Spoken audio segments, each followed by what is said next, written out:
You saying this movie is worse than Thor: The Dark World and The Incredible Hulk? I'm thinking nope. To protect humans from the deviants.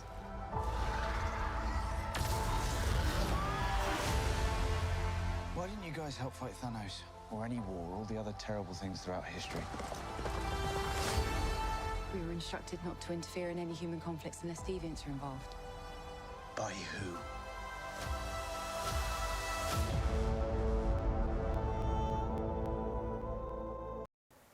Hey everybody, welcome to I Love This Movie. I'm Cameron. This week we're talking Marvel's Eternals. Marvel's Eternals was directed by Academy Award-winning director Chloe Zhao. It stars Gemma Chan. Oh my god, so many. Richard Madden, Selma Hayek, Angelina Jolie, Richard Madden, Kit Harington. Let me just say, hearing Jon Snow and Robb Stark both confess their love for Cersei in this movie, it was really hard for me. And I know I should keep those things separate, but just hearing Kit Harington say "I love you, Cersei" was really hard for me. I don't want it. I never have. Marvel's Eternals is definitely not your typical Marvel movie, but I just have to say that I like a movie that takes a chance. I like a movie that spans like 7,000 years story. I saw this movie in IMAX with laser. And that is to have sharks with frickin' laser beams attached to their heads. It was amazing. Those Galactus looking dudes looked crazy.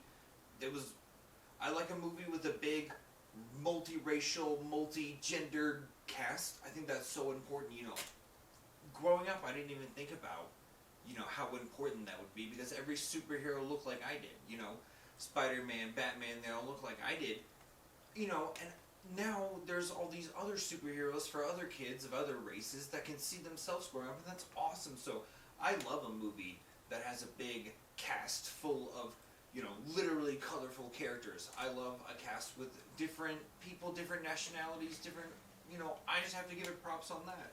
And also shout out to a Marvel movie, there's been a few, but Marvel movie directed by a woman, Academy Award winning woman. A Marvel movie that wasn't shot all on Atlanta soundstage, so it actually has like beautiful scenery, beautiful shot composition. I love that.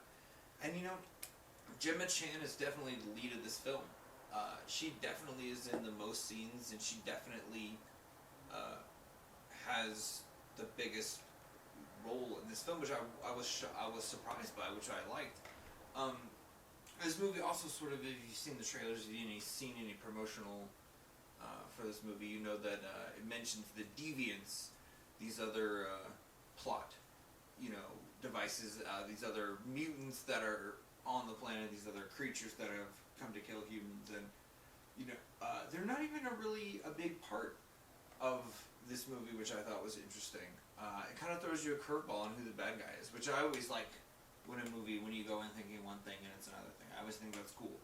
So I appreciated that, and it's just such a big movie, both in terms of its scope and scale. It takes place over 7,000 years. It's got a big cast of characters, maybe a few too many characters. You could probably cut down on a couple of those.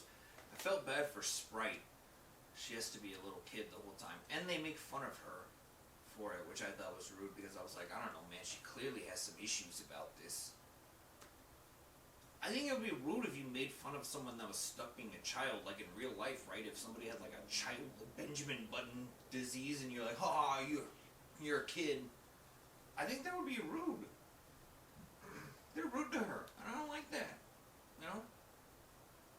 But yeah, I could definitely see why people would not like this movie. I think maybe it tries to do a little too much, but I always say that I like a movie that swings for the fences more than one that plays it safe, so I have to give it up to it. Plus, seeing this movie in IMAX, it was huge, bombastic, everything you expect from a Marvel film. And I'm not the only one to say this, definitely not an original thought, but it definitely reminded me more of a DC film, or a Justice League film. There's a Superman character that they have to all team up and fight, which I thought was cool. And then it was funny because at the end of the movie, Icarus, the character, flies into the sun, poetic. And I was like, oh yeah, I thought that was like a Superman thing. Superman recharges in the sun. And then I was like, oh yeah, wait, it's not actually Superman.